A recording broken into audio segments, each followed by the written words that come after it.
Sam Campieri. I own Poppy's Mobile RV Repair Service. I am based out of Pittsburgh, Pennsylvania from April to November. And then I serve within a 50-mile radius in Pittsburgh. And in November to April, I service Sarasota, Florida as well for the winter within a 50-mile radius of Sarasota.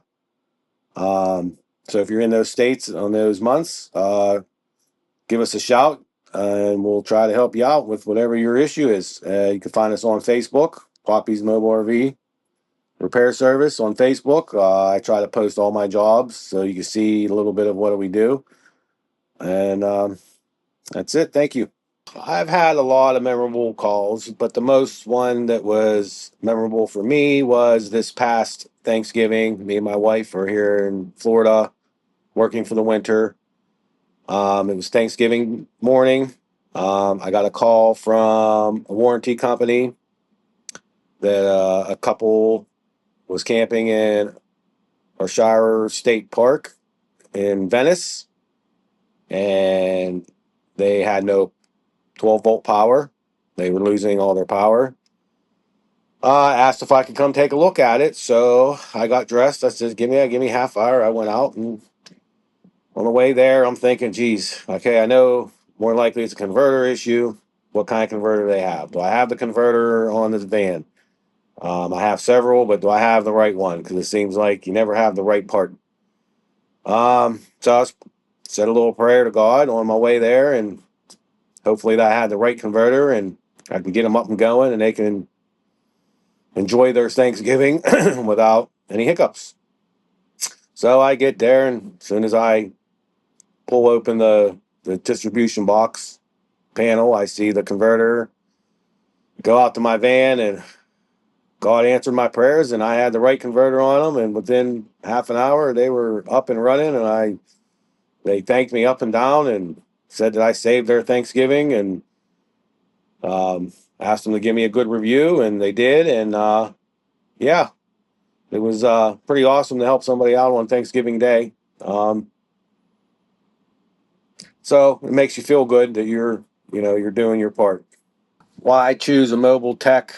I usually tell my customers because it's not just a service call; it's a convenience fee. And actually, on my invoices, I started writing one service call convenience fee because it is a convenience for me to come to you. We carry, at least I do. I carry as many of the common parts on my service van that I can. I'm usually able to fix something right there and then. But yes, it's a convenience fee because you don't have to hook up your rig and take it to a shop and then it be there for 2 weeks to a month. And you're getting the runaround a lot from a dealership usually. They don't communicate as well as a mobile tech would. I communicate with my customers, especially when I'm ordering. I have to order parts. I communicate, hey, it's supposed to be here on this day, and as soon as it comes in, I got you on a schedule to come out to get you fixed. Me coming to you, you see, you see what's going on. Your rig's not at a shop and you don't know what's going on. You see me coming. You see me working on it. We're talking. We're communicating. We're getting to know each other. I like swapping stories. It's more of a friendly base other than business. I'm sure it's business, but I like to consider my customers new friends. So you don't have that with. I feel you don't get that kind of relationship from a dealership. Maybe a mom and pops, that are what's left out there of a mom and pops. You get that kind of a relationship build up, um, but not typically. And with a mobile tech, you it's more personable, and you're going to treat them right, and you're giving them. I mean, I give a better rate than a service center does for sure.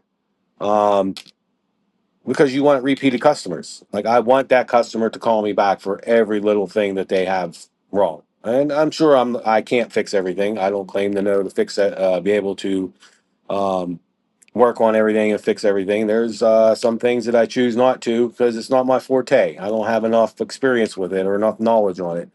Um, and I let them know right up front so they know when they can call on me and when they can't, or they'll call me and see if I have any advice or where they can go.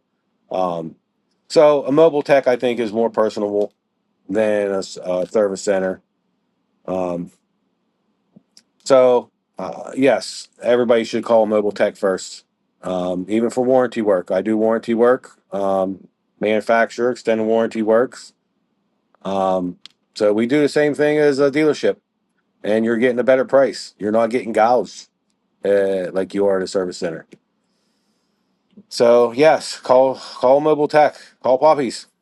So what I specialize in at Poppy's Mobile RV Repair Service is AC installs, AC diagnosing, AC repairs, refrigeration, mainly on absorption refrigerators.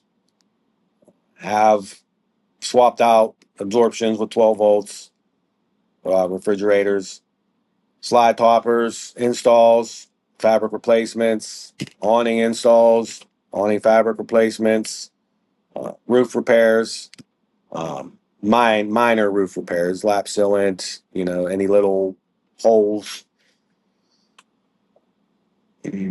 your water system, leaks, plumbing, water pumps,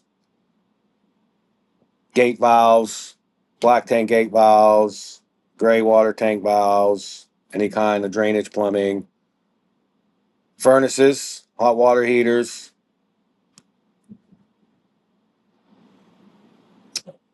120 side, 120-volt side, 12-volt side, inverters, converters. Basically, that's all your general repair that you would need on a RV. Um, if you just give us a call, we let you know if we can do it or if we can't. Some things that I do not like to work on is hydraulic systems. Um, if I can help them out, if they're in a pinch, I'll try to help them out, but that's not my forte. And some things, some techs don't want to work on or don't have the full knowledge. So we pass that along to other techs that we know on RV help. Um, I do a lot of winterizations back in Pittsburgh. I've done a few here in Sarasota, Florida, for the customers going back north, wanting their rigs done. And I run a special back in Pittsburgh before I come to Florida. You can find that special on Facebook. It includes a roof seal inspection, hot water tank flush, antifreeze. I run compressed air through the system, your water system, then I run the antifreeze through as well on top of that, and then I do compressed air to blow the antifreeze back out and leave all your lines open and your faucets and low point drains. And people are people are pretty pleased with that special, so they have no worries over the winter. So yeah, just give us a call, and if we can help you out, we will. What motivated me to be an RV tech? Vacationing here in Sarasota, Florida, over the past 6 years. We love the area, we love the warm weather, and we were sick of Pennsylvania winters. So as we were here, me and my wife would always walk around in our morning walks and trying to figure out how can we be snowbirds. And my wife works remotely, so it was easy for her. But in my line of work at the time, the industry I was in wouldn't couldn't let us do that. So a few years back, I met Ryan Hughes, which is an NRVTA graduate and also was a TA a few years ago at the NRVTA, which some of you guys may know him. I met him here in Florida while we were vacationing, and we got to talking. And man, I was like, well, I like working on my own RV, and might be something we could do. Another year went by, vacationing again here. in Sarasota, Florida, and again, walking around in our morning walks, me and my wife just trying to figure out how we can do this. So we only have one life to live, and you're not promised tomorrow. So we made a decision to put the plan in motion. I bought the service van, started buying service parts, doing a lot of research, got my seat in the NRVTA to go to school a year in advance,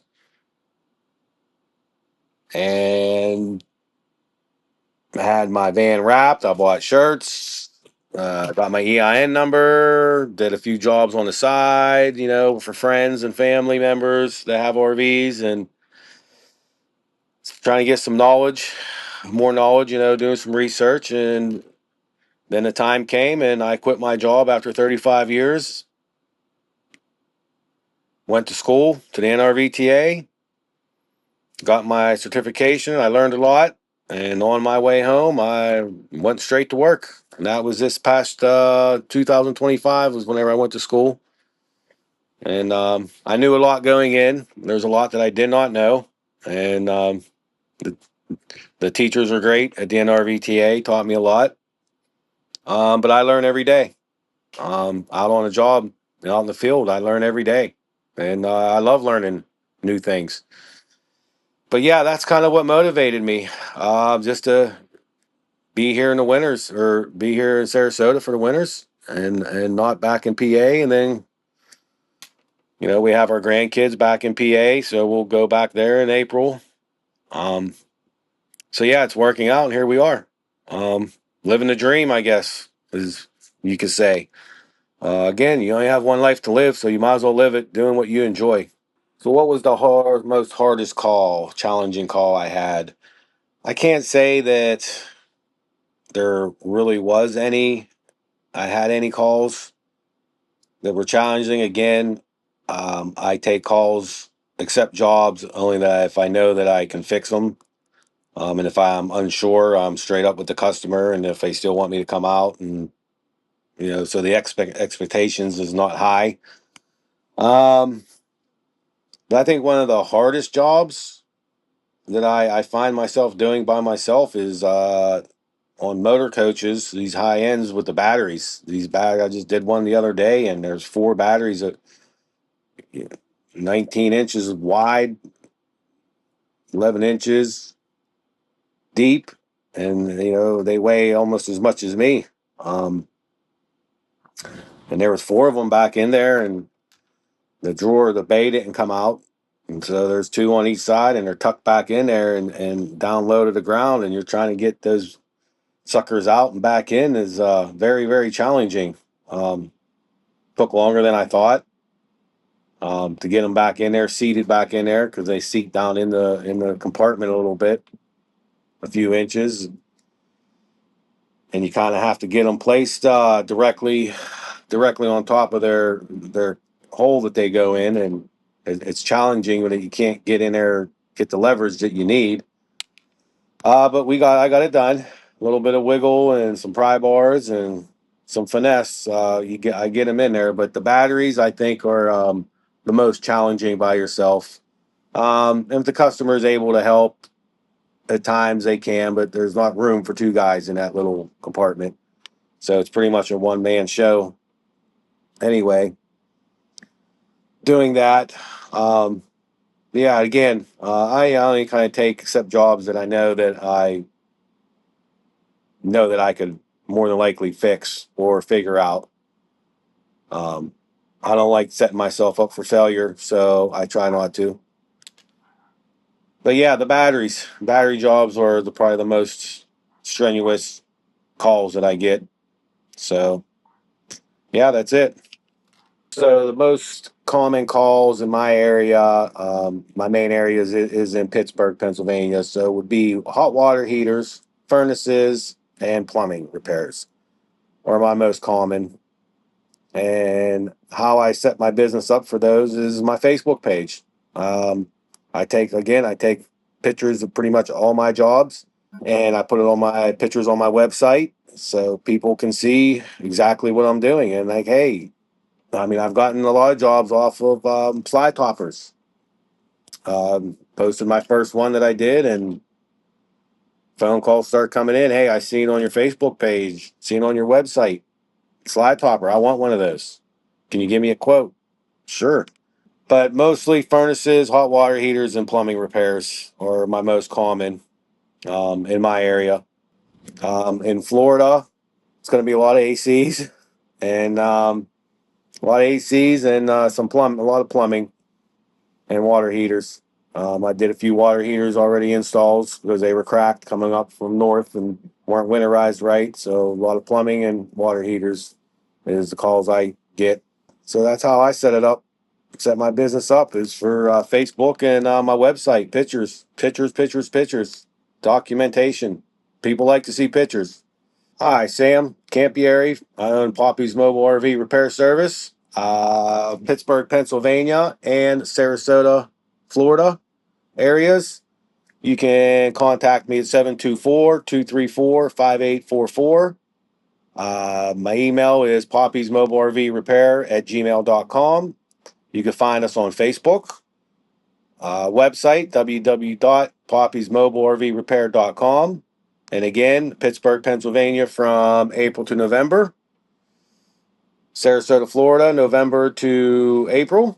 So if you're ever in those areas at those 2 months, give us a call and we'll do our best to get you up and running on the road. Have safe travels, everyone. Thank you.